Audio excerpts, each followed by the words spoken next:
আসসালামু আলাইকুম, স্বাগতম বাংলা স্কুপ সংবাদে। আমি মোহাম্মদ কিবরিয়া আজকের সব আন্তর্জাতিক খবর নিয়ে হাজির হয়েছি। শুরুতেই জানিয়ে দিব সংবাদ শিরোনাম, তারপর বিস্তারিত। শান্তি আলোচনার মধ্যেই রুশ ড্রোন হামলা, ইউক্রেনে নিহত ১২ খনি শ্রমিক। যুদ্ধের ছায়ায় দাঁড়িয়ে সমুদ্রের বুকে নতুন করে সাহস সঞ্চয় করছেন ফিলিস্তিনিরা। হঠাৎ ইউরোপের রাষ্ট্রদূতদের তলব, কঠোর পদক্ষেপ নিতে যাচ্ছে ইরান। ইরানে হামলা চালানোর প্রস্তুতিই নেই যুক্তরাষ্ট্রের। কংগ্রেসকে পাশ কাটিয়ে ইসরায়েলকে ৬৫,০০০ কোটি টাকার অস্ত্র দিচ্ছে ট্রাম্প প্রশাসন। আসসালামু আলাইকুম, স্বাগতম জানাচ্ছি বাংলা স্কুপ সংবাদে। আমি মোহাম্মদ কিবরিয়া। এতক্ষণ শুনছিলেন সংবাদ শিরোনাম, এবার বিস্তারিত। ইউক্রেন ও রাশিয়ার মধ্যে দীর্ঘস্থায়ী সংঘাতের আবহে যখন বিশ্ববাসী একটি টেকসই শান্তি আলোচনার আশায় বুক বাঁধছিল, ঠিক তখনই এক মর্মান্তিক ঘটনা স্তব্ধ করে দিয়েছে আন্তর্জাতিক মহলকে। জানা গেছে, গুরুত্বপূর্ণ একটি শান্তি আলোচনার প্রস্তুতি চলাকালীন ইউক্রেনের একটি খনি এলাকায় ভয়াবহ ড্রোন হামলা চালিয়েছে রুশ বাহিনী, যাতে ১২ জন সাধারণ খনি শ্রমিকের প্রাণহানি ঘটেছে। এই ঘটনাটি কেবল একটি সামরিক হামলা নয়, বরং এটি সাধারণ মানুষের জীবন ও জীবিকার ওপর এক বিশাল আঘাত হিসেবে দেখা হচ্ছে। প্রত্যক্ষদর্শীদের ভাষ্যমতে, দিনের স্বাভাবিক কাজের মাঝেই হঠাৎ আকাশ থেকে ধেয়ে আসা ড্রোনের শব্দে প্রকম্পিত হয়ে ওঠে পুরো এলাকা, আর মুহূর্তের মধ্যেই প্রাণচঞ্চল খনি এলাকাটি ধ্বংসস্তূপে পরিণত হয়।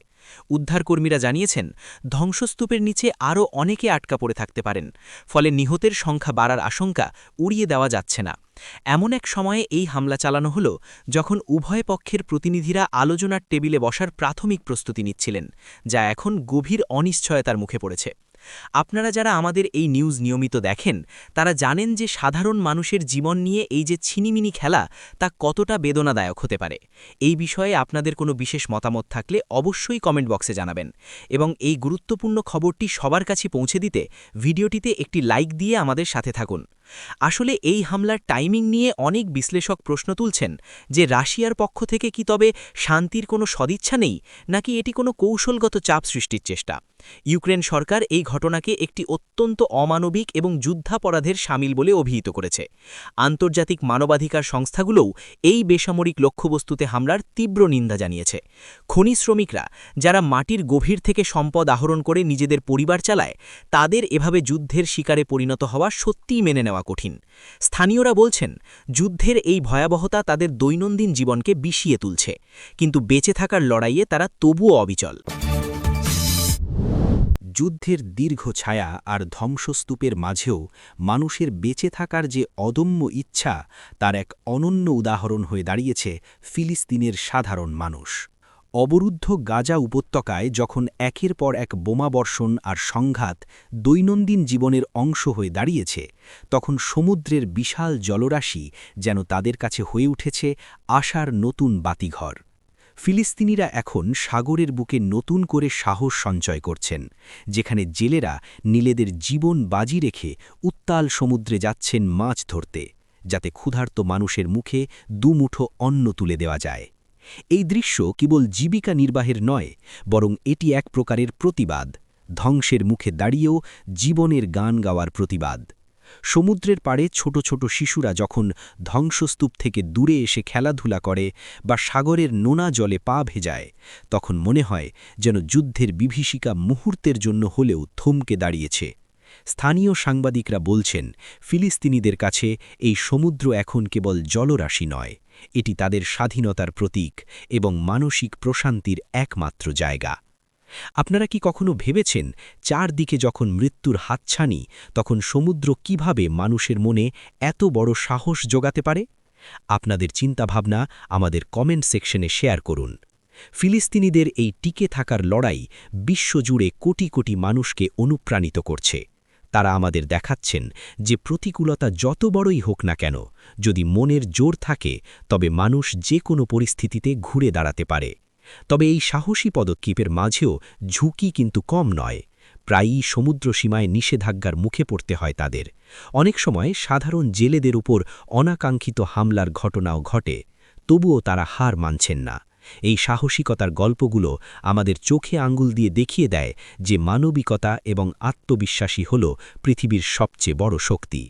আপনারা যারা আমাদের এই ভিডিওটি দেখছেন দয়া করে একটি লাইক দিয়ে এই খবরটি আরও মানুষের কাছে ছড়িয়ে দিতে সাহায্য করুন, যাতে ফিলিস্তিনিদের এই বীরত্বগাথা সবাই জানতে পারে। আমরা সবসময় চেষ্টা করি বিশ্বের প্রতিটি কোণ থেকে এমন সব অনুপ্রেরণামূলক। আন্তর্জাতিক কূটনীতির অঙ্গনে হঠাৎ করেই এক উত্তপ্ত পরিস্থিতির সৃষ্টি হয়েছে, যেখানে ইরান ইউরোপের বেশ কয়েকটি দেশের রাষ্ট্রদূতদের তলব করে এক চাঞ্চল্যকর পরিস্থিতির জন্ম দিয়েছে। তেহরান থেকে পাওয়া তথ্য অনুযায়ী ইরান সরকার ইউরোপীয় দেশগুলোর সাম্প্রতিক কিছু কর্মকাণ্ড এবং বিবৃতির পরিপ্রেক্ষিতে অত্যন্ত অসন্তুষ্ট এবং তারা এর বিরুদ্ধে কঠোর পদক্ষেপ নেওয়ার হুঁশিয়ারি দিয়েছে। হঠাৎ করে এই সমন বা তলব করার বিষয়টি বিশ্ব রাজনীতির বিশ্লেষকদের বেশ ভাবিয়ে তুলেছে, কারণ এটি মধ্যপ্রাচ্য ও ইউরোপের সম্পর্কের ক্ষেত্রে একটি বড় মোড় নিতে পারে। ইরান দাবি করছে যে ইউরোপীয় দেশগুলো তাদের অভ্যন্তরীণ বিষয়ে হস্তক্ষেপ করছে এবং কিছু আন্তর্জাতিক চুক্তির শর্ত ভঙ্গ করছে, যা তারা আর মুখ বুজে সহ্য করবে না। এই প্রেক্ষাপটে ইরানের পররাষ্ট্র মন্ত্রণালয় থেকে জানানো হয়েছে যে তারা তাদের সার্বভৌমত্ব রক্ষায় কোনো আপোষ করবে না এবং প্রয়োজন হলে অর্থনৈতিক বা কূটনৈতিক সম্পর্কের ক্ষেত্রে বড় ধরনের পরিবর্তন আনবে। আপনারা যারা আন্তর্জাতিক সম্পর্ক নিয়ে আগ্রহী তারা নিশ্চয়ই বুঝতে পারছেন যে এই ঘটনাটি কতটা সংবেদনশীল। আপনাদের কি মনে হয়, ইরান কি সত্যিই কোনো চরম পদক্ষেপ নেবে, নাকি এটি কেবলই একটি কূটনৈতিক চাপ? আপনাদের মতামত অবশ্যই আমাদের সাথে শেয়ার করবেন। ইরানের পক্ষ থেকে দেওয়া এই বার্তায় পরিষ্কার বোঝা যাচ্ছে যে তারা এখন আর কেবল আলোচনার মধ্যে সীমাবদ্ধ থাকতে চায় না, বরং নিজেদের অবস্থান শক্তভাবে জানান দিতে চায়। এদিকে ইউরোপীয় ইউনিয়নের পক্ষ থেকে এখনও কোনো কড়া প্রতিক্রিয়া আসেনি, তবে তারা পরিস্থিতি নিবিড়ভাবে পর্যবেক্ষণ করছে বলে জানা গেছে। এই উত্তেজনার ফলে বিশ্ববাজারে তেলের দামে কোনো প্রভাব পড়বে কিনা তা নিয়েও শুরু হয়েছে জল্পনা-কল্পনা। আমরা এই সংবাদের প্রতিটি মুহূর্তের আপডেট আপনাদের কাছে পৌঁছে দেওয়ার প্রতিশ্রুতি দিচ্ছি। আপনারা যারা এখনও আমাদের চ্যানেলটি সাবস্ক্রাইব করেননি তারা দ্রুত সাবস্ক্রাইব করে নিন, যাতে এই ধরনের গুরুত্বপূর্ণ ভূ-রাজনৈতিক বিশ্লেষণ মিস না করেন। ইরানের এই কঠোর মনোভাব আগামী দিনে মধ্যপ্রাচ্যের রাজনীতিতে কী ধরনের অস্থিরতা তৈরি করে তা এখন দেখার বিষয়। ইরানের ওপর হামলা চালানোর মতো কোনো সামরিক প্রস্তুতি এই মুহূর্তে যুক্তরাষ্ট্রের নেই। বিষয়টি অনেকের কাছে আশ্চর্যজনক মনে হতে পারে, কারণ দীর্ঘ সময় ধরে এই দুই দেশের মধ্যে এক ধরনের স্নায়ুযুদ্ধ বা উত্তেজনা বিরাজ করছে। তবে গোয়েন্দা তথ্য এবং সামরিক বিশেষজ্ঞদের বিশ্লেষণ অনুযায়ী যুক্তরাষ্ট্র বর্তমানে সরাসরি কোনো নতুন বড় যুদ্ধে জড়িয়ে পড়ার পক্ষপাতী নয়।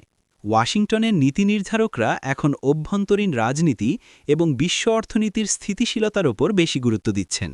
সামরিক বিশ্লেষকরা বলছেন, ইরানের ভূপ্রাকৃতিক অবস্থান এবং তাদের প্রতিরক্ষা ব্যবস্থা এতটাই জটিল যে সেখানে হামলা চালানো মানেই একটি দীর্ঘমেয়াদী এবং ব্যয়বহুল যুদ্ধে জড়িয়ে পড়া, যার জন্য পেন্টাগন এখন মানসিকভাবে বা কৌশলগতভাবে প্রস্তুত নয়।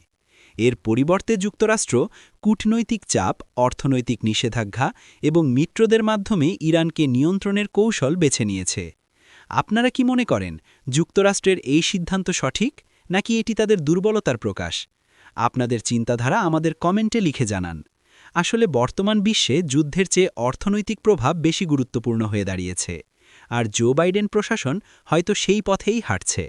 তারা চাইছে মধ্যপ্রাচ্যে আরও একটি অস্থিতিশীলতা তৈরি না করে বিদ্যমান সমস্যাগুলো আলোচনার মাধ্যমে সমাধান করতে।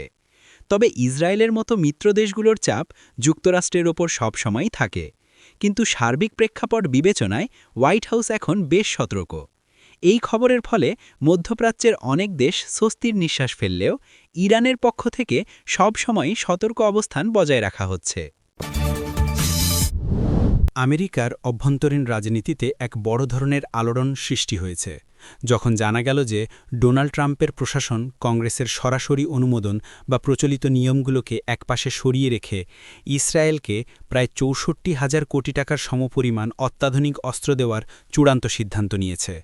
এই বিশাল অঙ্কের অস্ত্র চুক্তির খবরটি প্রকাশ পাওয়ার পর থেকেই ওয়াশিংটনের রাজনৈতিক অলিন্দে শুরু হয়েছে বিতর্ক। সমালোচকরা বলছেন, সাধারণ নিয়ম অনুযায়ী এই ধরনের বড় সামরিক চুক্তির ক্ষেত্রে কংগ্রেসের নজরদারি এবং অনুমোদন বাধ্যতামূলক, কিন্তু ট্রাম্প প্রশাসন জরুরি অবস্থার দোহাই দিয়ে এই নিয়মকে পাশ কাটিয়ে যাওয়ার চেষ্টা করছে। এই অস্ত্রগুলোর মধ্যে রয়েছে উন্নত প্রযুক্তির মিসাইল ডিফেন্স সিস্টেম, যুদ্ধবিমান এবং নির্ভুলভাবে লক্ষ্যভেদ করতে সক্ষম গোলাবারুদ। বিশ্লেষকরা মনে করছেন মধ্যপ্রাচ্যে নিজেদের প্রভাব বজায় রাখতে এবং ইসরায়েলকে সামরিকভাবে অজেয় করে তুলতেই এই তড়িঘড়ি সিদ্ধান্ত।